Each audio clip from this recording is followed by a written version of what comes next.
대통령에 대한 부분은 이틀에 한 번씩 진행을 하면서 왜 국무위원이 저에 대해서는 안 해주는지 도저히 이해할 수가 없습니다. 이거야말로 국민의 평등권을 침해하는 것이 아닌가 하는 생각을 합니다. 이게 굉장히 특이한 상황이에요. 자, 지금 국회에서는 야권의 주도하에 내란 혐의 진상규명 국정조사 특별위원회가 열리고 있습니다. 내란을 뺄 때는 언제고 또 이럴 땐 내란을 기가 막히게 갖다가 붙이네요. 지들 마음대로 이랬다 저랬다 예병을 꺼.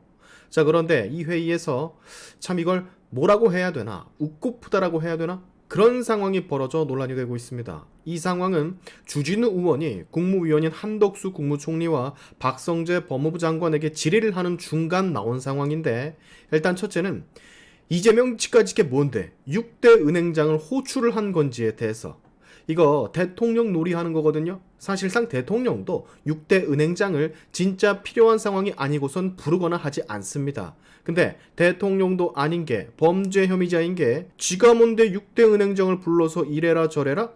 한덕수 국무총리는 이 점이 매우 우려가 된다라며 지적을 하고 있어요.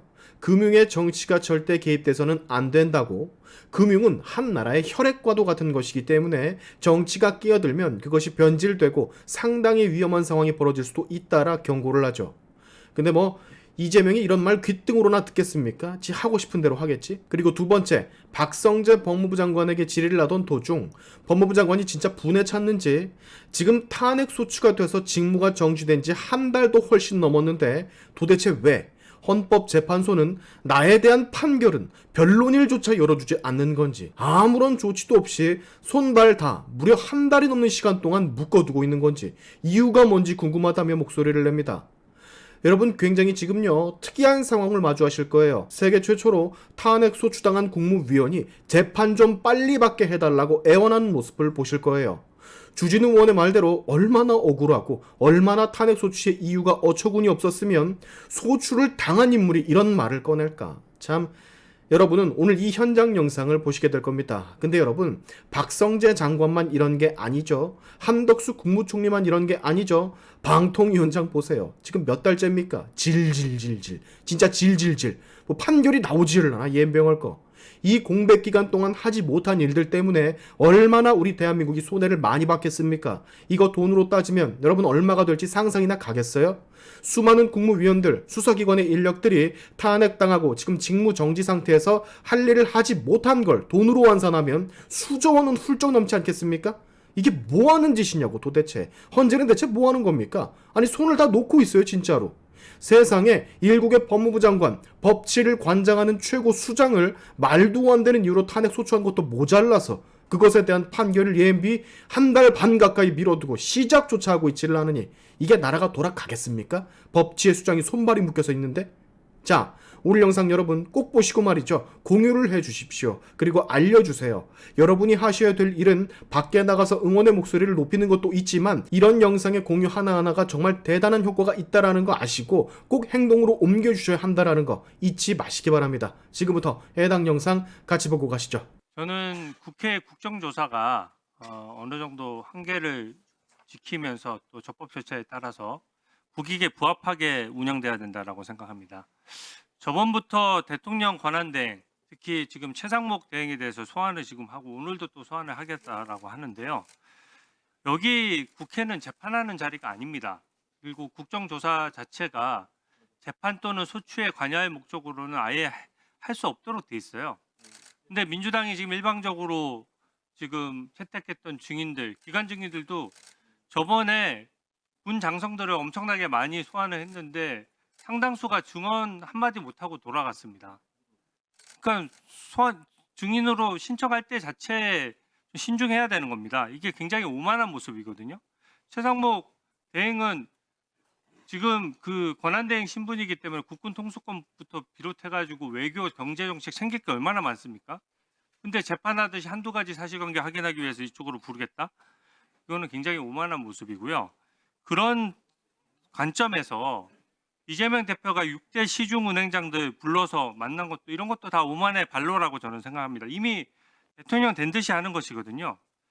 그 최상목 그 대행 소환 문제도 이제는 조금 신중하게 정리를 해야 된다라고 생각하고요.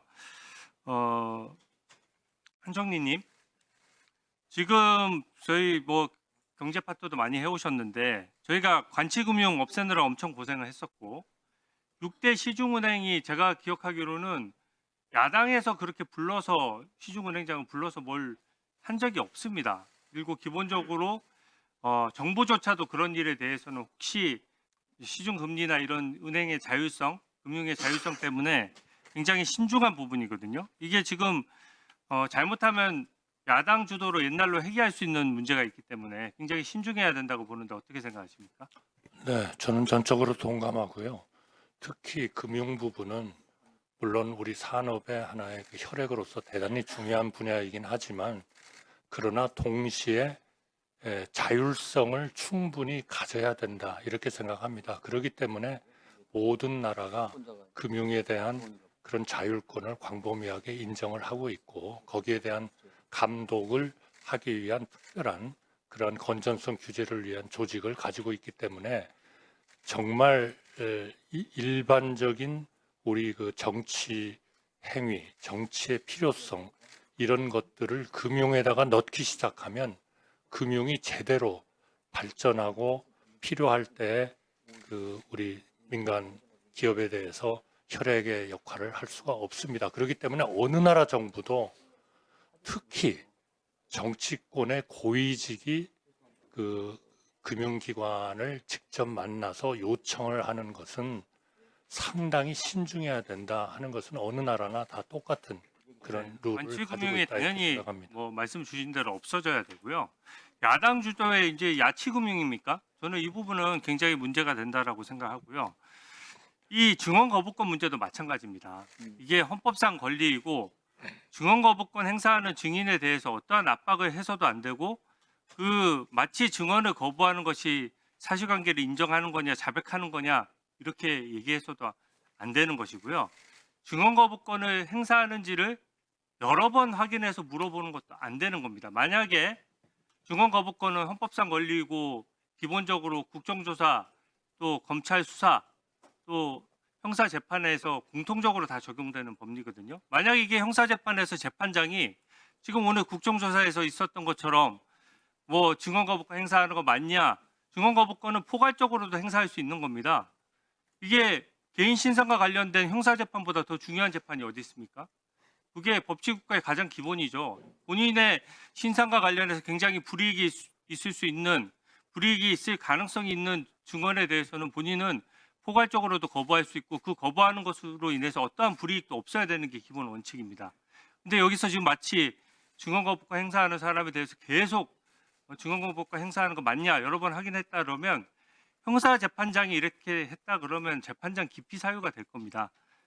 이상민 장관님, 네. 아까 그 증언 거부권에 대해서 한 말씀 하시려고 하셨는데 마저 말씀 한번 해보시죠. 네, 이번 계엄 사태 선포와 관련해서 많은 국민들이 진상을 궁금해하는 것은 제가 잘 알고 있습니다.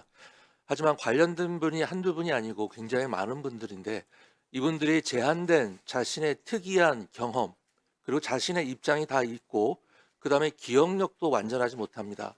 이런 상태에서 수많은 사람이 자기 입장에서 자기가 경험한 사실을 쏟아낼 경우 국민들은 오히려 더 혼란을 겪을 것입니다. 그렇기 때문에 정제된 수사와 재판을 통해서 나타난 도출된 사실들을 국민에게 알리는 것이 실체적 진실 접근이라는 면에서 가장 바람직하다고 생각을 합니다. 네. 그렇기 때문에 그렇습니다. 저 박성재 장관님, 예, 지금 탄핵 소추 대신 상황으로 알고 있는데 예. 그 탄핵 소추 이 사유와 지금 현재 재판을 좀 빨리 해달라는 입장이시잖아요. 거기에 대해서 좀 한 말씀 해주시죠. 예, 제가 탄핵 소추 의결이 된 게 벌써 한 달하고 일주일이 넘었습니다. 그렇지만 저는 아직 기일도 한번 잡히지 않았습니다. 저희가 답변을 써내고 난 뒤에 헌재에서 국회 측에 성명 요청을 했습니다. 지금 자료가 부족하니까 자료를 내라는 성명 요청을 했는데 엊그제 마지막 날에 뭐 답변서 비슷한 게 들어왔는데 아무 내용이 없습니다. 그 입증 촉구 계획만인데 저희들은 계속해서 신속하게 기일을 잡아달라고 요청하고 있습니다. 대통령에 대한 부분은 이틀에 한 번씩 진행을 하면서 왜 국무위원이 저에 대해서는 안 해주는지 도저히 이해할 수가 없습니다. 이거야말로 국민의 평등권을 침해하는 것이 아닌가 하는 생각을 합니다. 이게 굉장히 특이한 상황이에요. 재판을 않는 사람이 재판을 빨리 해달라고 하는 겁니다. 얼마나 억울하고 탄핵소추 사유가 말이 안 되면은 지금 신속히 해달라는 것이고 쟁점도 적습니다.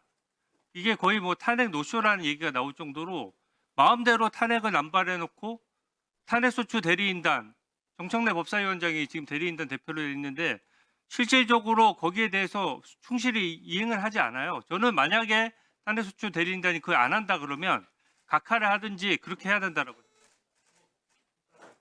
예, 저도 뭐 더 이상 국회에서 자료를 더 이상 내지 않는다면 그에 따르는 헌법재판소의 적절한 조치가 있기를 희망하고 있습니다.